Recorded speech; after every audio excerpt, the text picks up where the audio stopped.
नमस्कार आज विशेष रिपोर्ट रे राज्य पश्चिमबंगरे चलीछि जोगीर बुलडोजर एक्शन हेले ओडिशारे काहींकि चुप मोहन सरकार।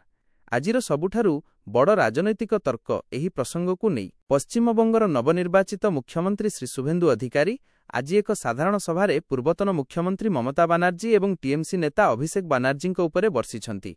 शुभेन्दुंक कड़ा चेतावनी परे मात्र 8 दिन भितरे बेंगलर चित्र बदलिबारे लागिछि। टीएमसीर गुंडा माने एबे पुलिस आगरे आत्मसमर्पण बा सरेंडर करिबाकु गुहारी करुथिबा देखिबाकु मिलुछि। विगत दिनरे होइथिबा अपराध एवं अपारगता पई बड़ बड़ पुलिस अधिकारींकु निलंबित करा जाउछि। सारा देशरे चहल पड़िछि जे उत्तर प्रदेशर योगी आदित्यनाथंक रास्तारे चालिछन्ति बेंगलर नुआ सीएम शुभेन्दु अधिकारी। आके बाड़ीते ढोकाबो ना, चुलेर मुठी धरे जेले ढोकाबो। भूलिनी बंधु 1,10,000 কর্মী ঘর ছাড়া, 355টা শেল্টার। মাননীয় ভাইপো বাবু, কালকে প্রপার্টি লিস্ট আনলাম কলকাতা কর্পোরেশন থেকে। আপনার লিপস এন্ড বাউন্স 24টা প্রপার্টি কলকাতায়, আমতলায় প্রাসাদের মতো অফিস।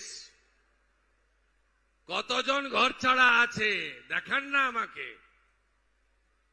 কি করেছেন আপনারা আমরা জানি না। পুলিশকে ব্যবহার করে এই গুন্ডারা কি করেছে আমি জানি না। 3রা ডিসেম্বর 2023 হটুগঞ্জে আমার সবাই আসা লোকগুলোকে কিভাবে মেরেছেন আমি ভুলে যাইনি। পৃথিবীটা গোল, চিরদিন কাহারও সমান নাহি যায়। ভুলবো কি করে এগুলো? মানুষ তো শুধু চেয়ারে বসিয়ে দেয়নি, পঞ্চায়েতে নমিনেশন করতে দেননি। যে কটা লোক লড়েছে ভোট দিতে দেননি। যে কটা লোক ভোট দিতে পেরেছে গুনতে দেননি।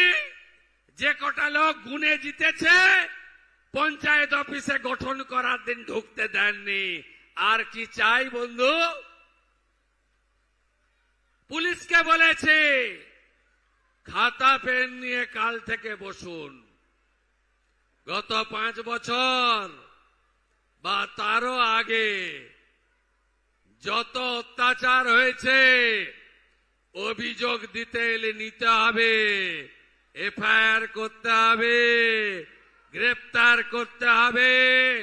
কোন গুন্ডা বাড়িতে থাকবে না। পুলিশকে বলেছে আইসি অমিত হাতি সাসপেন্ড।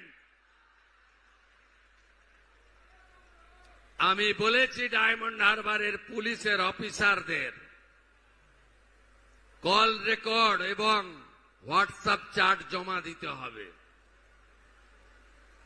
ভাইপোর পিএর ডাইরেকশনে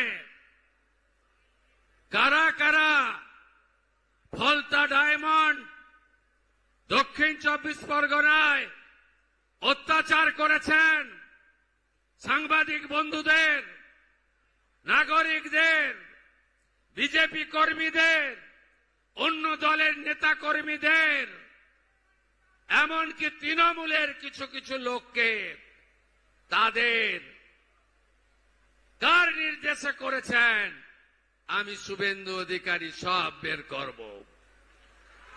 অপেক্ষা করুন। বিনীত গোয়েল, ইন্দিরা মুখার্জি আর অভিষেক গুপ্তাদের কল রেকর্ড আর চার্ট যখন তদন্তকারীরা পাবেন এবং সামনে আনবেন সেদিন দেখতে পাবেন আগের সরকারের কুকীর্তি, আগের সরকারের মাথারা কত দূর পর্যন্ত নিচে নেমেছেন।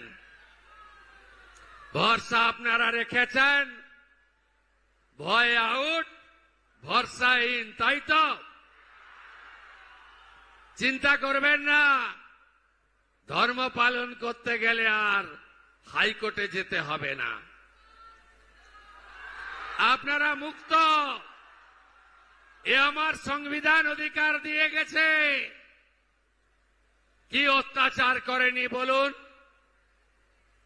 এমনকি দুর্গাপূজার বিজয়া দশমীর ডেট পর্যন্ত চেঞ্জ করে দিয়েছিল। শ্যামপুরে কালে দুর্গা মূর্তি ভাঙা, বজবজে লক্ষ্মী মূর্তি ভাঙা, কাকদ্বীপের সূর্যনগরে কালী মূর্তিকে প্রিজন ভ্যানে তোলা, মন্দির বাজারে জগদ্ধাত্রী মূর্তি ভাঙা, আর কুলপিতে বজরং বলির মূর্তি ভাঙা। সব মামলা রিওপেন করব। আর মা কালীকে যে পুলিশ অফিসার প্রিজন ভ্যানে তুলেছিল, তার মা কালীর এই বঙ্গভূমিতে কোনো স্থান হবে না, স্থান হবে না। পশ্চিমবঙ্গରେ ବିଜେପି ସରକାର ଆସିବା ମାତ୍ରେ ଆକ୍ସନକୁ ଚାଲି ଆସିଲା। ହେଲେ ଓଡ଼ିଶାରେ କାହିଁକିରେ ବିଜେପି? ଓଡ଼ିଶାର ଜନତା ପରିବର୍ତ୍ତନ ଆଣିଲେ। 24 ବର୍ଷର ନବୀନ ପଟ୍ଟନାୟକଙ୍କ ସରକାରକୁ ଗାଦିରୁ ହଟାଇଲେ। ଆଶା ଥିଲା ବିଗତ ସରକାର ସମୟରେ ହୋଇଥିବା ବଡ଼ ବଡ଼ ଦୁର୍ନୀତି ଏବଂ ସ୍କ୍ୟାମ୍ ଉପରେ ମୁଖ୍ୟମନ୍ତ୍ରୀ ମୋହନ ଚରଣ ମାଝୀ କଡ଼ା କାର୍ଯ୍ୟାନୁଷ୍ଠାନ ଗ୍ରହଣ କରିବେ। ହେଲେ ଦୁଃଖର କଥା, ଓଡ଼ିଶାରେ ମୋହନ ମାଝୀଙ୍କ ନେତୃତ୍ୱ ଏହିସବୁ ଦୁର୍ନୀତି ଉପରେ ସମ୍ପୂର୍ଣ୍ଣ ଚୁପ୍ ରହିଛି। କେବଳ ବିଧାନସଭାରେ ଯୁଦ୍ଧ ଏବଂ ଭାଷଣବାଜି ଭିତରେ ସୀମିତ ରହିଯାଇଛି କି ନୂଆ ସରକାର? ପ୍ରକୃତ ଗ୍ରାଉଣ୍ଡ ଆକ୍ସନ କାହିଁ? ଆଜି ଓଡ଼ିଶାର ସାଧାରଣ ଜନତା ଚର୍ଚ୍ଚା କରୁଛନ୍ତି, ସରକାର ତ ବଦଳିଲା, ହେଲେ ବ୍ୟବସ୍ଥା ବଦଳିଲାନି। ଯେଉଁ ପରିବର୍ତ୍ତନ ପାଇଁ ଓଡ଼ିଶାବାସୀ ବିଜେପି ଉପରେ ଭରସା କରିଥିଲେ, ସେହି ପରିବର୍ତ୍ତନ ଏବେ ପାଣିରେ ପଡ଼ିଗଲା ଭଳି ମନେହେଉଛି। ଯଦି ପଶ୍ଚିମବଙ୍ଗରେ ଶୁଭେନ୍ଦୁ ଅଧିକାରୀ ଧମାକାଦାର ଆକ୍ସନ ନେଇପାରୁଛନ୍ତି, ତେବେ ଓଡ଼ିଶାରେ ମୋହନ ମାଝୀ କାହିଁକି କୋହଳ ମନୋଭାବ ଦେଖାଉଛନ୍ତି? କାହା ସ୍ୱାର୍ଥରେ ଏହି ନୀରବତା? ଏହା ଉପରେ ଏହି ଘଟଣା ନେଇ ଆପଣଙ୍କ ମତ କ'ଣ? ନିଜ ମତାମତ କମେଣ୍ଟ କରନ୍ତୁ ଏବଂ ଏଭଳି ଅନ୍ୟାୟ ଅବସାନ ପାଇଁ ଆମ ସହ ଯୋଡ଼ନ୍ତୁ। ଅପଡେଟ୍ ତଥ୍ୟ ପାଇଁ ଆମ ଚ୍ୟାନେଲକୁ ସବସ୍କ୍ରାଇବ୍ କରନ୍ତୁ ଏବଂ ବେଲ୍ ଆଇକନ୍ ଦବାନ୍ତୁ। ଭୁବନେଶ୍ୱରରୁ Sushant Nayak report, prime time press. ନମସ୍କାର।